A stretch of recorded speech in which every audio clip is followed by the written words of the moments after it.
तो guys welcome back to our channel. Today आज हम पढ़ेंगे जो है आज हम मेटलर्जी पढ़ेंगे।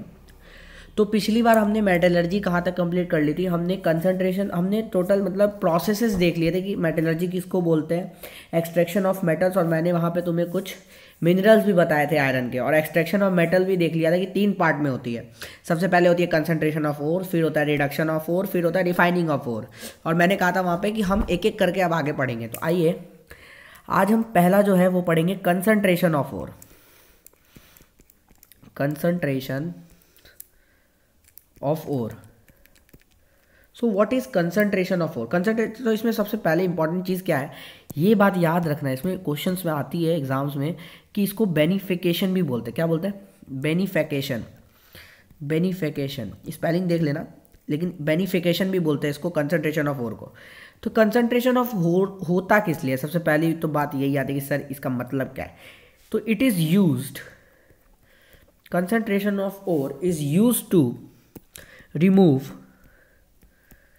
Earthly impurities. मतलब ये जो धूल मिट्टी जो होती है ये हटाने, गैंग्स हटाने के लिए काम में आती है। ठीक है, जो अर्थली इम्प्योरिटीज होती है लाइक सॉइल, मिट्टी, सिलिका। सिलिका का फुल फॉर्म, सिलिका का तो पता ही होगा फॉर्मूला, ऐसा ही हो, तो नहीं पता तो रट लो। देखो केमिस्ट्री रटने का खेल है, नहीं यार रटोगे तो कहाँ से पता चलेगा। ठीक है, तो concentration of ore basically beneficiation भी बोलते हैं इसको। और ये क्यों काम में आता है? ये अर्थली इम्प्योरिटीज मिटाने में काम में आता है। तो basically the process of removal of gangue from ore is known as concentration of ore. ठीक है, तो ये बेसिक इसकी डेफिनेशन हो गई, चाहे तो लिख लेना वीडियो को वापस देख के। क्या मैंने बोला? The process of removal of gangue from the ore is known as concentration of ore और बेनिफिकेशन। ठीक है, नाउ अब जो है कंसंट्रेशन ऑफ ओर के है ना 4 प्रोसेस होते हैं। Types of concentration of ore. So there are 4 processes to do this concentration. 4 तरीके कौन कौन से हैं?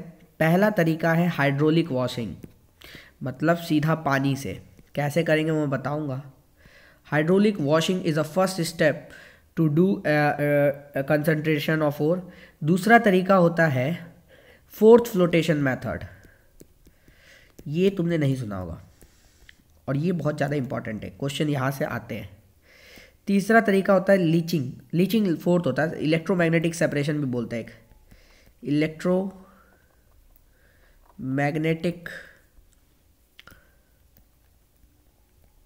सेपरेशन। और चौथा तरीका होता है, वो तरीका होता है लीचिंग। ये भी इंपॉर्टेंट है, लीचिंग इज इंपॉर्टेंट। अब आते हैं सबसे पहले तरीके पे, which is hydraulic washing. Hydraulic washing basically क्या है? कुछ भी नहीं है। हाइड्रोलिक वॉशिंग जो है वो एक पानी से धोने का तरीका है। तो हाइड्रोलिक वॉशिंग में सबसे पहले तो मैं ये लिखवा देता हूँ क्वेश्चन कहाँ से आते हैं। हाइड्रोलिक वॉशिंग में क्वेश्चन ये आएगा कि किस प्रिंसिपल पे काम करता है। तो इंपॉर्टेंट पॉइंट्स यहाँ लिख लो। Hydraulic it is basic principle में लिखवा देता हूँ। Basic principle is density difference. Density difference के बेसिस पे काम करता है। कैसे काम करता है वो भी बताऊंगा। ठीक है, दूसरी ये इंपॉर्टेंट बात है, it is used for heavy metals. It is used for heavy metals.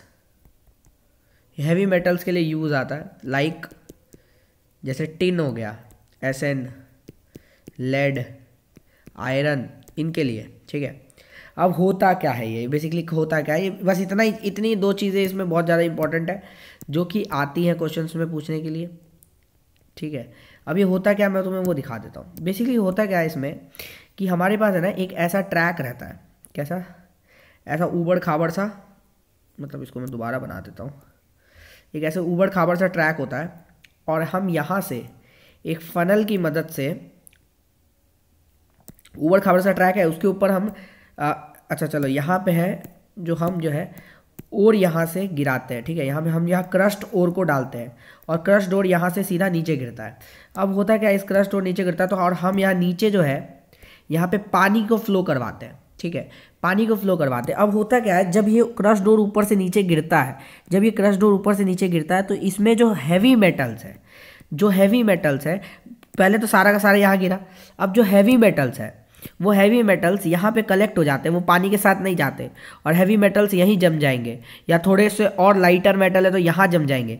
लेकिन जो गैंग्स होती है वो गैंग्स पानी के साथ फ्लोट हो जाती है। देखो जो गैंग्स जो होती है, उनको पिंक कलर से बना रहा हूँ, गैंग्स जो है वो पानी के साथ फ्लोट हो जाती है आगे, और वो पानी के साथ बहते बहते बाहर निकल जाती है। लेकिन जो प्योर मेटल है, जो हमारे पास जो कंसनट्रेटेड है, कंसनट्रेटेड हम लोग इसको अब बोलेंगे क्योंकि ये कंसनट्रेट हो चुका है। कंसनट्रेटेड जो मेटल है, या ओर बोले, कंसनट्रेटेड ओर बोलना बेटर रहेगा क्योंकि अभी हमने पूरा नहीं निकाला उसको। कंसनट्रेटेड ओर जो है वो हमें प्राप्त हो जाता है। तो बेसिकली यही होती है हाइड्रोलिक वॉशिंग, और कुछ नहीं होता, पानी से धोना बोलते हैं इसको, ठीक है। तो हाइड्रोलिक वॉशिंग हो गया पहला। अब आते हैं दूसरे पॉइंट पे। दूसरा पॉइंट होता है हमारा फोर्थ फ्लोटेशन, जो कि मैंने कहा बहुत इंपॉर्टेंट है। यस, फोर्थ फ्लोटेशन में एक इंपॉर्टेंट बात तो गांठ बांध के याद कर लेना। फ्लोटेशन कौन सी बात, देखो fourth flotation only and only used for sulphide ores, ठीक है, ये मैं लिख भी देता हूं।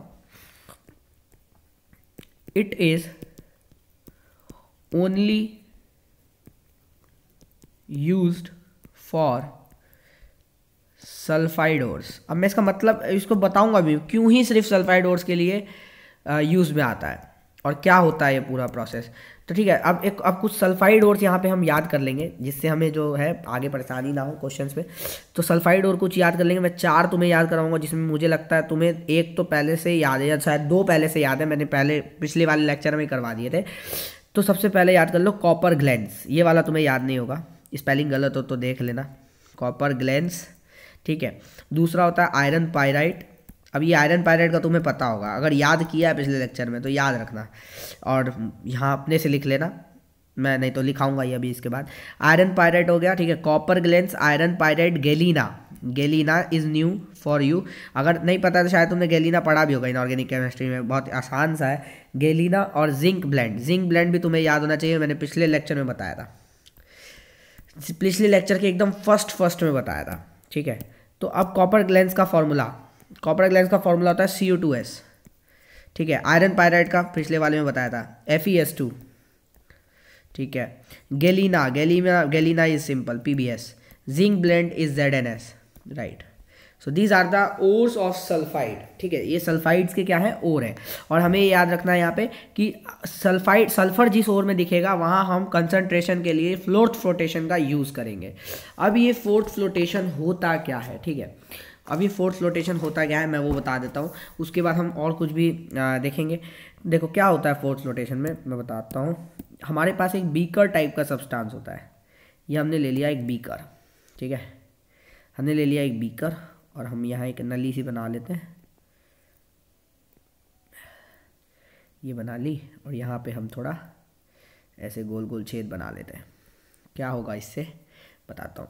इस बीकर में हम जो है, अच्छा चलो बीकर को बाद में पहले गौर करते हैं। पहले यहाँ पे ये हमने डाल दिया, यहाँ पे कुछ ये हमने क्या डाला है, ये है हमारा वाटर, तो है ही कंटेनिंग, वाटर के साथ क्या है, वाटर कंटेनिंग सल्फाइड ओर, जो हमें सल्फाइड ओर यानी जिस सल्फाइड ओर में से हमें वो ओर को प्योर करना, गैंग्स हटानी है, सल्फाइड ओर है। और भी साथ में हमारा फोर्दर्स मिले हुए रहते हैं। अब ये फोर्दर्स कौन से होते हैं मैं यही लिख देता हूँ, पाइन ऑयल मिला रहता है। अब मैं इसके बाद भी लिखाऊंगा इंपॉर्टेंट करके, बस अब यहाँ भी दिमाग में याद रखो, पाइन ऑयल्स होते हैं। और उसके बाद हमें यहाँ फर्दर स्टेबलाइजर्स भी डाला जाता है, वो मैं बाद में बताऊंगा, ठीक है। अब बेसिकली होता क्या है पहले ये समझो, क्या होता है इस पानी में ये सब कुछ मिला हुआ है, ठीक है। इस पानी में ये सब कुछ मिला हुआ है। अब ये सब कुछ में से अभी ऐसा तो है नहीं कि सल्फाइड ओर्स में अपने आप ही सब कुछ गैंग्स नीचे जमा हो जाएंगी और सल्फाइड ओर ऊपर, तो हमें कुछ करना पड़ेगा। तो हम क्या करते हैं, इस पाइप के थ्रू एक कंप्रेस्ड एयर, क्या कंप्रेस्ड एयर, मतलब हम बेसिकली कुछ नहीं कर रहे हैं, यहाँ पे कंप्रेस्ड एयर को भेजते हैं, जिसकी वजह से ये जो है यहाँ पे बुलबुला बनाने की कोशिश करता है। तुमने देखा है कभी, तुमने कभी किया होगा, जब तुम कोल्ड ड्रिंक पी रहे होते हो, तुमने कभी स्ट्रॉ से फूक मारी है, वहाँ पे जब हम फूक मारते हैं तो एकदम बुड़बुड़ बुड़बुड़ करके झाग बनने लगता है। तो बस हम वही करना चाह रहे हैं यहाँ पे, हम एक ग्लास के अंदर ऐसे डिप करके इसको, इसमें एयर को जो है वो बबल अप करना चाह रहे हैं। जिससे होता क्या है, इस बबलिंग की वजह से, इस बबलिंग अप की वजह से जो सल्फाइड का जो ओर होता है वो पाइन ऑयल के साथ मतलब कोलाइड होके, मतलब पाइन ऑयल के साथ जो है वेट होके ऊपर जमा हो जाता है इन अ फॉर्म ऑफ फोर्दर्स। अब फोर्दर्स क्या होता है सर? देखो फोर्दर्स का मतलब तुम्हें पता होगा, फोर्दर्स का मतलब होता है झाग। यहाँ लिख देता हूँ, फोर्दर्स का मतलब होता है झाग। जब तुम कपड़े धोते समय झाग दिखाई देता होगा, वही झाग। तो वो झाग यहाँ पे जमा हो जाता है। तो ये जो झाग जमा होता है, ये सल्फाइड और होता है प्योर वाला। और जो गैंग्स होती है, वो गैंग्स जो है वो पाइन ऑयल के साथ वेट नहीं हो पाती, मतलब गीली नहीं हो पाती, पाइन ऑयल के साथ कंबाइन नहीं हो पाती, लेकिन सल्फाइड और ऐसा कर लेता है। लेकिन जो पाइन ऑयल है, मतलब जो गैंग्स है, वो पाइन ऑयल के साथ कंबाइन नहीं हो पाती, इसीलिए वो नीचे जमा हो जाती है। गैंग्स जो है वो यहाँ पे नीचे जमा हो जाती है। ये क्या होगा, जो हो गई जमा गैंग्स, और ऊपर क्या चला गया हमारा सल्फाइड और, तो सल्फाइड और प्योर हो गया क्योंकि गैंग्स नीचे। अब एक सवाल आता है यहाँ पे, बहुत ही मशहूर सवाल। अब बच्चे पूछेंगे why sulphur is only combined with pine oil and why gangues are not sulphide with. देखो इसका मैं बताता हूँ वाई। पहले मैं क्वेश्चन लिख देता हूँ पूरा, कि किसी के मन में सवाल नहीं भी आया तो, लेकिन ये क्वेश्चंस पूछे जाते हैं। क्या क्वेश्चंस पूछे जाते होंगे? Why sulfur particle are wetted by oil and not by and ये तुम सही कर लेना, या हॉट लिखा गया गलती से एंड नॉट बाय वाटर। ठीक है, why sulphur particle are wetted by oil not by water. देखो इसका एक कारण है, सल्फर का जो पार्टिकल होता है ना, it is very big. Due to very big in size it has very poor hydration. ये इसका कारण है कि इसके साइज बड़े होने की वजह से इसका जो हाइड्रेशन होता है वो बहुत ज़्यादा, यानी इसमें इसकी जो टेंडेंसी होती है वाटर के साथ कंबाइन होने की बहुत कम होती है। लेकिन गैंग्स जो है वो पार्टिकल वेट हो जाते हैं वाटर के साथ, क्योंकि वो छोटे होते हैं, इसीलिए जो है वो पानी के साथ डिजॉल्व होकर नीचे की तरफ हो जाते हैं, और सल्फर पार्टिकल पाइन ऑयल के साथ कंबाइन होकर वो ऊपर चले जाता है। तो यही बेसिकली प्रोसेस, और मैंने तुमने पूरा प्रोसेस भी समझा दिया कैसे होता है। अब बेसिकली यहाँ पे क्या मेन पैरामीटर्स जो इंपॉर्टेंट पॉइंट्स है इसको लेके, एक तो इंपॉर्टेंट पॉइंट ऊपर लिखाया था कि सल्फाइड ओर्स के लिए काम आते हैं। दूसरा मेन पैरामीटर्स लिखवा देता हूँ यहाँ पे, इससे पूछा क्या क्या जाता है। मेन पैरामीटर्स इनमें सबसे पहले तुमसे पूछ सकता है कि बताओ बेटा फोर्दर्स की तरह क्या क्या यूज़ होता है। यहाँ पे फोर्दर्स मतलब झाग क्रिएट करने के लिए फोर्दर्स की तरह क्या क्या यूज़ होता है। फोर्दर्स की तरह याद रखना, फोर्दर्स की तरह यहाँ दो चीज़ें यूज़ हो सकती है। मैंने क्या कहा था, पाइन ऑयल जो है यहाँ झाग बनाने का काम कर रहा है, पाइन ऑयल यूज़ हो सकता है, और यूकेलिप्टस ऑयल, यूकेलिप्टस एक पेड़ होता है, यूकेलिप्टस ऑयल ये यूज़ हो सकता है। ठीक है, दूसरा क्वेश्चन पूछ सकता है कि बताओ यहाँ पे कलेक्टर्स की तरह क्या यूज़ होता है। बहुत मशहूर क्वेश्चन है, आया भी है एक बार मेंस में। तो कलेक्टर्स की तरह क्या यूज़ होता है? कलेक्टर्स का बेसिकली मतलब है क्या कि ये कलेक्टर्स क्या काम करते हैं? कलेक्टर्स बेसिकली एनहेंस करते हैं कि जो सल्फाइड का ओर है वो वाटर के साथ ना मिल जाए, ये कलेक्टर्स काम करते हैं। ये कलेक्टर्स भी मिलाया जाता है। तो कलेक्टर्स में किसको मिलाया जाता है? पोटाशियम इथाइल जिंथेट, ये याद रखना बहुत इंपॉर्टेंट है। और ये क्यों काम आता है? ये बेसिकली एनहेंस करता है नॉन वेटेबिलिटी को, मतलब सल्फर को वेट होने से, मतलब वाटर के साथ अगर कुछ सल्फर वेट हो भी रहा है तो उसको बचाने के लिए कलेक्टर्स को यूज़ किया जाता है। तीसरा क्वेश्चन पूछा जा सकता है तुमसे, तीसरा क्या पूछा जा सकता है? तीसरा पूछा जा सकता है कि बताओ स्टेबलाइजर्स की तरह किसको यूज़ करते हैं। स्टेबलाइजर्स बेसिकली क्या करते हैं? देखो तुमने जब यहाँ पे मैंने कहा कि यहाँ पे जब झाग बनेंगे, और वैसा झाग जैसा तुमने कपड़े बनाते समय देखा हो, तो तुमने अगर कपड़े धोए हैं खुद के तो तुम्हें पता होगा कि झाग जो है ज़्यादा देर तक स्टेबल नहीं रहता। अगर तुम किसी बाल्टी में झाग बना के रख दो तो वो कुछ देर बाद अपने आप ही ख़त्म हो जाएगा। तो सेम चीज़ यहाँ पर भी होती है, झाग जो है स्टेबल नहीं होता, और उसे स्टेबलाइज करने के लिए हम दो चीज़ को यूज़ करते हैं। एक होता है एनिलीन का यूज़ करते हैं। एनिलीन बेसिकली क्या है? एनिलीन कुछ ऐसा है, एनिलीन का स्ट्रक्चर बता देता हूँ, याद कर लेना, बहुत इंपॉर्टेंट है एनिलीन। और दूसरा यूज़ होता है क्रिजॉल को भी यूज़ कर सकते हैं। क्रिजॉल क्या है? क्रिजॉल बेसिकली कुछ ऐसा दिखता है, क्रिजॉल में OH नीचे रहता है और CH3 यहाँ रहता है। ठीक है, तो बेसिकली ये क्रिजॉल हो गया। Stabilisers aniline and cresols are use for stabiliser. और ये क्या काम करते हैं, ये बेसिकली देखो इनमें है ना हाइड्रोजन बॉन्डिंग करने की भी क्षमता है, इसीलिए ये इनको यूज़ भी किया जाता है, ठीक है।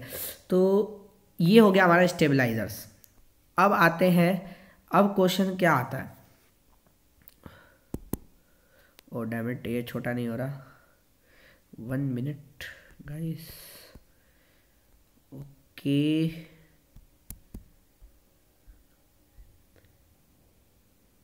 यस गाइस, तो बहुत ही मेहनत के बाद मैंने दोबारा सही कर लिया इसको, ठीक है। तो मैं क्या बता रहा था यहाँ पे, मैं हाँ स्टेबलाइजर्स मैंने बता चुका था। अब बेसिकली क्या है कि डिप्रेसेंट अब पढ़ना है। बेसिकली चौथा चीज़ हमें पूछ सकता है कि डिप्रेसेंट की तरह क्या यूज़ करते हैं। अब देखो, अब तुम्हें एक और चीज़ बतानी पड़ेगी मुझे कि डिप्रेसेंट क्यों यूज़ किया जाता है। देखो, ऐसा पॉसिबल है कि हमें कोई ऐसा पत्थर पड़ा हुआ मिल जाए बाजार में जिसमें हमारे पास 2 सल्फाइड के और प्रेजेंट है।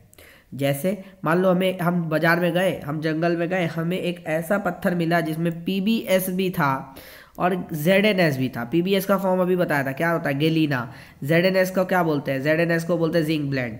तो ये दोनों ही हैं, लेकिन मुझे क्या चाहिए, मुझे चाहिए सिर्फ PbS, ठीक है, मुझे चाहिए सिर्फ PbS।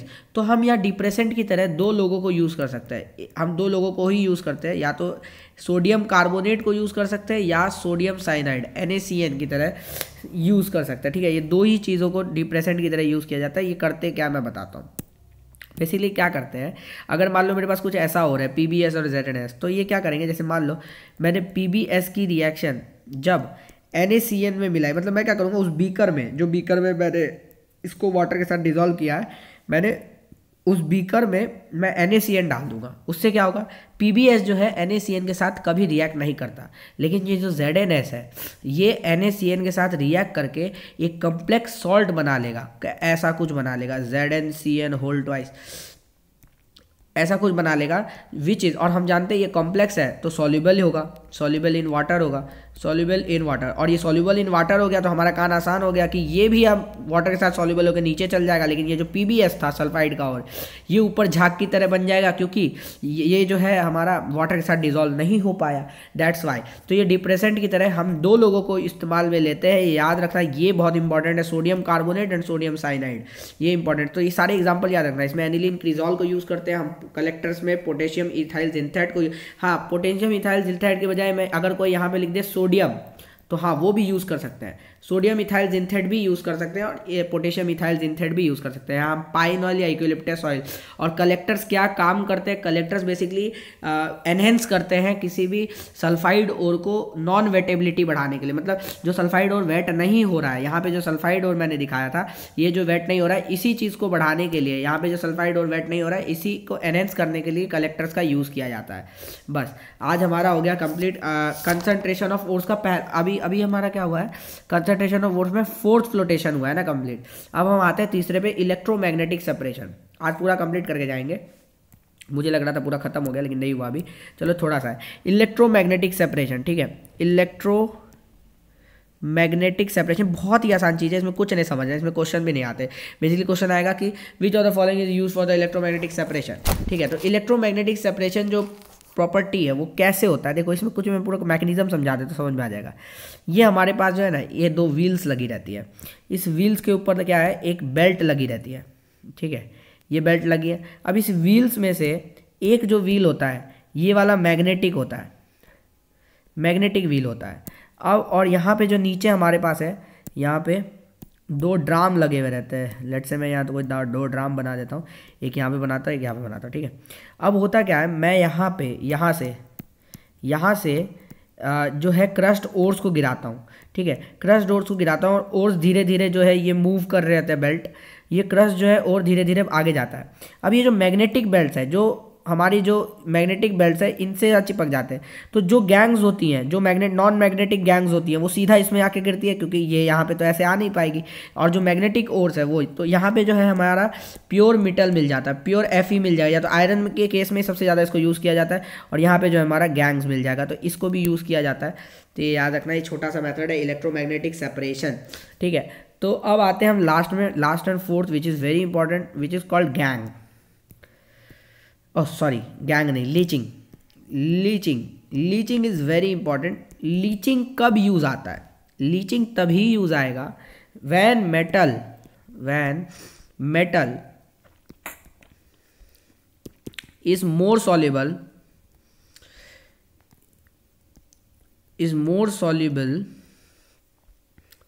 than impurity।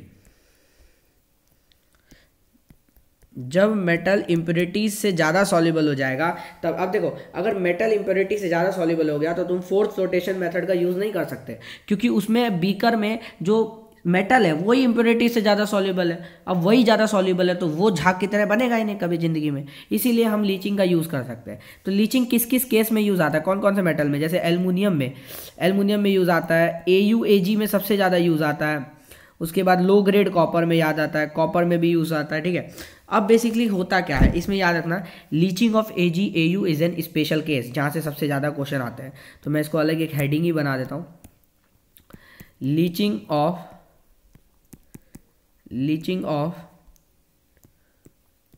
AgAu is an special case. और लीचिंग ऑफ AgAu को ऑल्सो नोन एज, क्या बोलते हैं इसको, क्वेश्चन आता है Mac Arthur Forrest cyanide process, which is very important. इसको क्या बोलते हैं, Mac Arthur Forrest cyanide process, leaching वाले को, ठीक है, ये याद रखना। लीचिंग का दूसरा नाम है। अब इसमें लीचिंग की एजेंट की तरह क्या यूज़ कर सकते हैं, एजेंट की तरह हम इसमें यूज़ कर सकते हैं सोडियम साइनाइड को या पोटेशियम साइनाइड को, दोनों में से किसी एक को यूज़ कर सकते हैं, या तो सोडियम साइनाइड यूज़ हो जाएगा या पोटेशियम साइनाइड को यूज़ कर सकते हैं। और तीसरी बात, ये एक पार्ट ऑफ हाइड्रोमेटलर्जी है, ठीक है। ये क्वेश्चन में आ जाता है, हाइड्रोमेटलर्जी बेसिकली तुम्हें इंजीनियरिंग में पढ़नी है, लेकिन यहाँ क्वेश्चन में which of the following is part of hydrometallurgy, तो लीचिंग लगा देना आंख बंद करके, ठीक है। बेसिकली मैं तुम्हें ये चैप्टर जो है ना क्वेश्चंस के बेसिस पे पढ़ाता हूँ, कहाँ से क्वेश्चन आ रहे हैं, हमें ज़्यादा डिटेल में नहीं जाना। क्यों हम इंजीनियरिंग करेंगे तब डिटेल में जाएंगे, अभी जाने की कोई ज़रूरत नहीं है, ठीक है। अभी हमें बेसिक कंसेप्ट जानना है, क्वेश्चन कहाँ से आते हैं, एग्जाम क्रैक किया, IIT में गए, सिलेक्शन में कहानी खत्म, ठीक है। अब आते हैं, अब इसमें होता क्या है भैया, इसमें होता क्या है इसमें, हाँ, तो यही है, बस लीचिंग याद रखना, ठीक है। तो इसी के साथ आज हम यहाँ ख़त्म करते हैं। अब हम नेक्स्ट प्रोसेस जो है रिफाइनिंग का पढ़ेंगे, रिडक्शन ऑफ ओर का पढ़ेंगे, फिर हम थर्ड लास्ट में रिफाइनिंग पढ़ के ये पूरे थर्ड पार्ट को ख़त्म करेंगे। इसके बाद हमें एलिंगम डायग्राम पढ़ना है, बहुत लंबा चलेगा अभी ये, ठीक है। तो धीरे धीरे करके वीडियोज़ आती रहेंगी। इसी के साथ जय राम जी की।